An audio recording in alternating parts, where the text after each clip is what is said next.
In this video, we're travelling around the south part of the Icelandic ring road.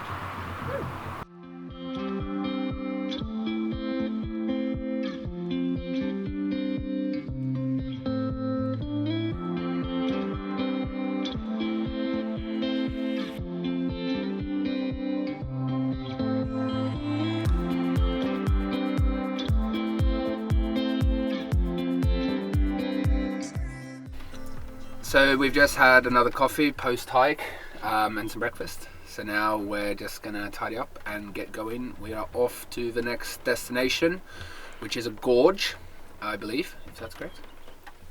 That is correct. So then from there, it's not a far walk. It's one of those famous attractions that's right on the ring road. And then from there, we're gonna go to a brewery. So weather is somewhat improving, still a bit rainy, but hey, it looks like there's blue skies further down, so we'll go that way.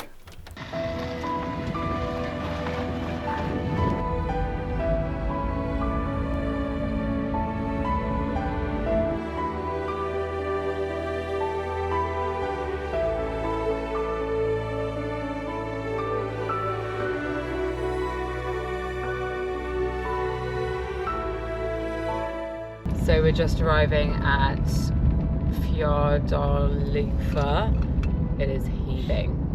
Yeah, it's very busy.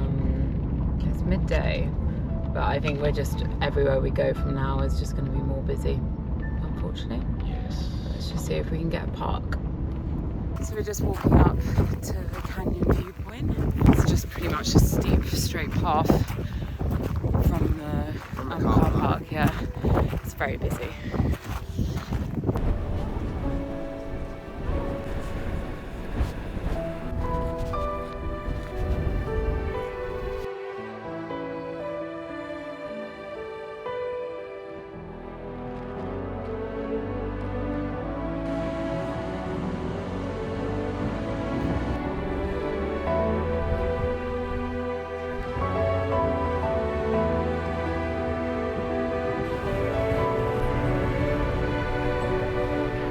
So the walk was about 1.5 kilometers, and the view is totally worth it.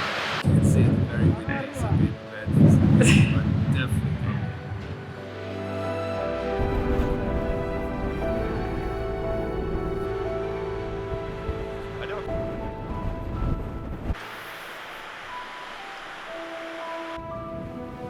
Windy. We've just arrived in Vik on Route 1. We are at Smidgen Brewhouse for some lunch and some beer, and then we just need to go to the Kronen and Vinbuden.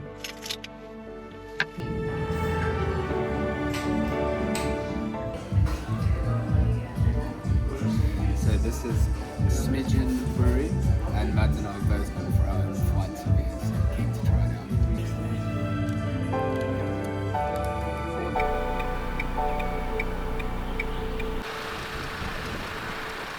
Today has been one of those days. There's so many things to see along this ring road, and we've seen so many amazing things, and we've just made the decision that there's a few things that we actually do not need to go walk an hour in the rain each way to go see, like the plane wreck, which does look really cool, but the wind and the rain is crazy. And everything we saw about it online says it's very, very busy. Yeah, it does look really cool, but it looks cool, but also our drone is busy having a hard time, so it's possessed. It flies by itself, so it's hard to use at the moment. So we don't feel like hiking an hour in the rain each way to go see a wrecked plane that's going to be very busy, and we can't really shoot it in the way that we want. So yeah. And we've seen a few black sand beaches so far on the trip, and we just saw one kind of in Vik, which we would recommend checking out if you don't want to go to the really busy black sand beach, which we're just about to drive past, which is basically the other side of a headland.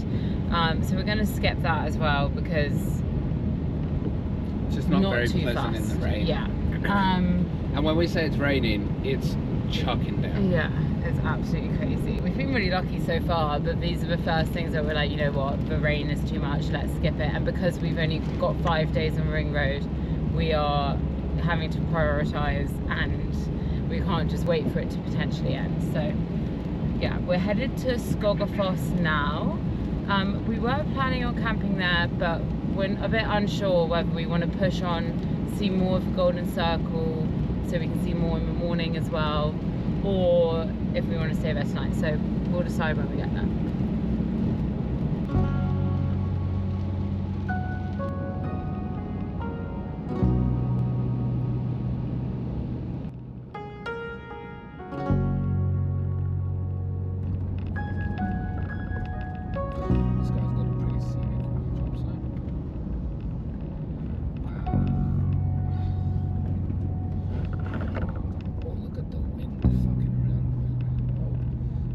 Walking to the top. Yeah, we can do, or we can just walk to the bottom. I've seen quite a few waterfalls from the top. We're just walking to Skogafoss now. It's pretty busy. Yeah, it's very busy. We're definitely seeing the crowd effects of anything within this. 2 hours of Reykjavik. Yeah, it's way busier than the Yeah. north was, that's for sure. Yeah.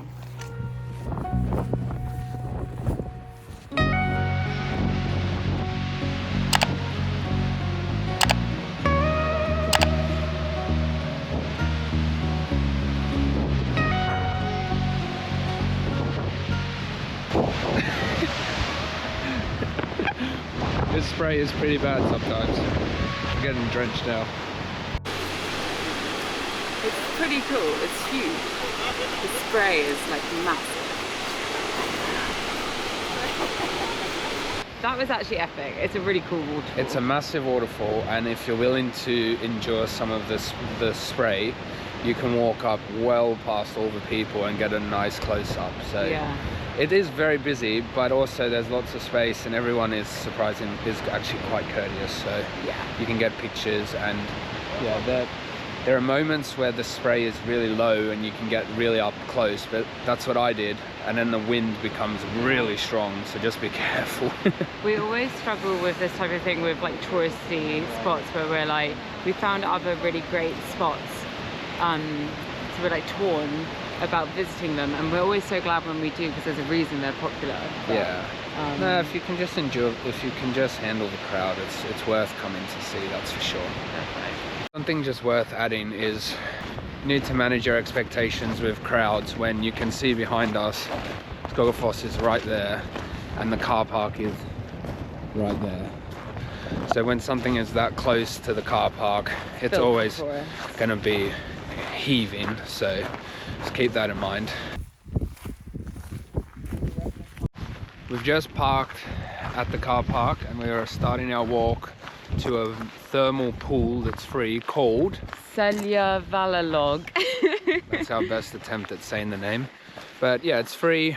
A lot of the thermal baths around here charge astronomical prices to go to, so we're keen for this one. It's a 25-minute hike apparently from the car park, so we'll see how that goes. Yeah. And then apparently there's changing rooms up there. Yeah, but we'll see if it's any good. Yeah. It's only about 10-minute drive from Skogafoss, so yeah, really easy. Add it to your stops. We've entered that part of the journey where the attractions come thick and fast. Yeah, cool.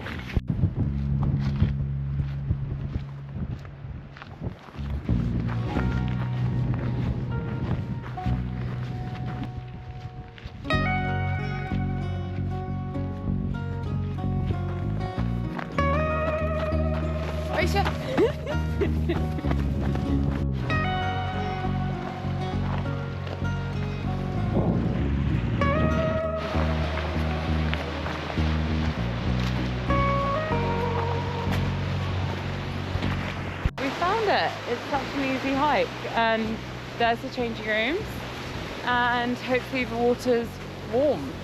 I don't think it's going to be like boiling hot. I can't see any smoke, like steam coming off, so we'll see.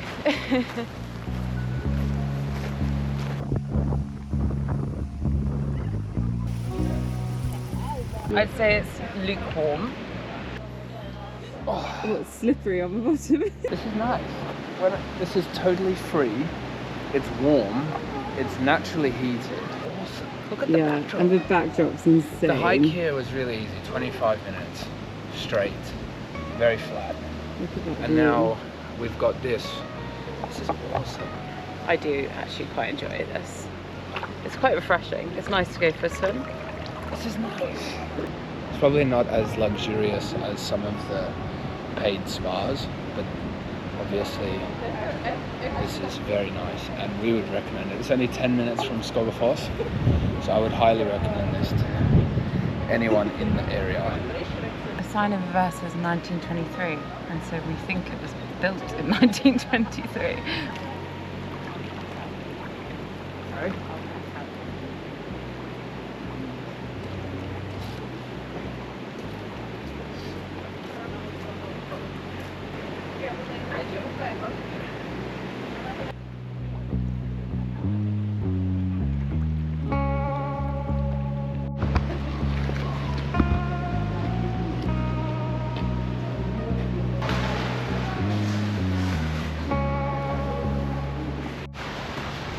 That was really cool. I really enjoyed that.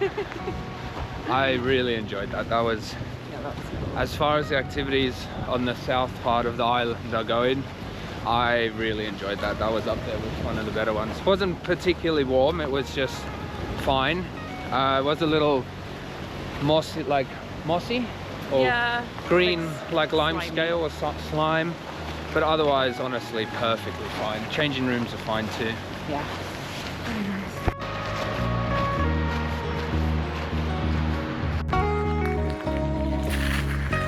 We decided to push on and make it closer to the Golden Circle so that we can see a few final things tomorrow before dropping off our van.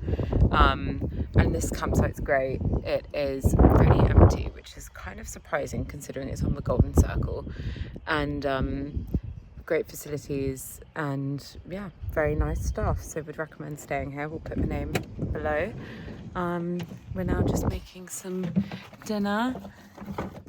Sorry. And yeah, Egg wraps. snuggling up for the night. It's been a wet and wild day, so looking forward to some warmth and chilling.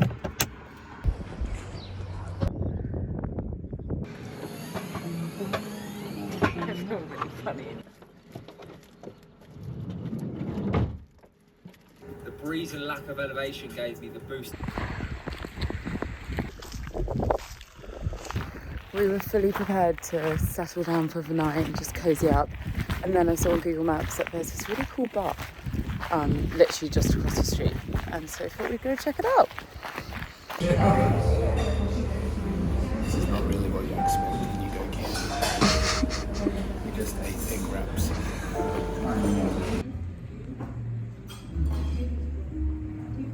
So fun fact is that in the 20s, around the same time it happened in the US, Iceland also entered a period of prohibition where all alcohol was banned. Then in the 30s, I think around 1935, they allowed the importation of Spanish wine, which then was breaking that prohibition. And then a small amount of time after that, spirits were legalized as well. But it wasn't until 1989 that beer of all strengths in alcohol was finally made legal. Prior to 1989, you could only have, beer was basically illegal because all you could have was under 2.25%, and at that time not many brewers brewed at that alcohol content. So basically in Iceland until March 1st, 1989, beer was illegal. So now, March 1st is celebrated as Beer Day in Iceland.